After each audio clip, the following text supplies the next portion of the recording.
heshiiskan oo in muddo ah laga wada dhursugayay ayaa si gacaltooyo ku jirta waxa uu dhex maray laba beelood oo daris iyo wada dhalasho wadaaga ee kasoo kala jeeda deegaanada Dhahar iyo Qardho oo xurguftii u dhaxaysay ee salka ku haysay aana qabiil la xalilay kadib markii saddex cisho ay garwada naqsi labada dhinac uga socday magaalada Boosaaso oo u arkayeen meel dhexdhexaad ah sida lagu sheegay bayaan labada dhinac ay soo saareen waa kan Maxamed Miro oo akhriya halka labada dhinacna ay si rasmi u sheegeen inay taageersan yihiin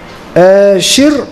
u socday labada beelood muddo 3 maalmood ah oo lagaga xaajoonayay dil ay ku dhinteen 3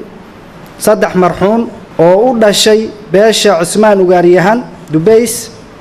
Allah u naxariistee oo kala ah Khaliif Ali Maxamed Bashiir Ahmed Warsame ayaan le Siciid Madaxay taariikhdu markii ahayd bishii 3aad 2011 shirka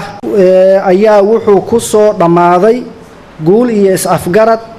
waxaana lagaga heshiiyay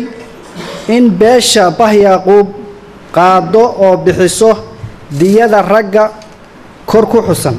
una kala bixiso sida soo socota 100 geel dhogor ah in ay bixiso 31ka bisha 10aad 2015 oo ah jifida 3 marxuun 200 geel dhogor ah in laga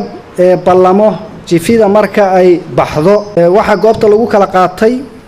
3 qori iyo 3,000 oo dollar oo duug ah waxa labada dhinac heshiiskan u kala saxiixay beesha Bahyaqub nabadoon Maxamuud Siciid oo Muuse nabadoon Cali Faarax Xasan nabadoon Siciid Cabdi Qaal nabadoon Maxamed Cali Shire beesha Cismaan Dubays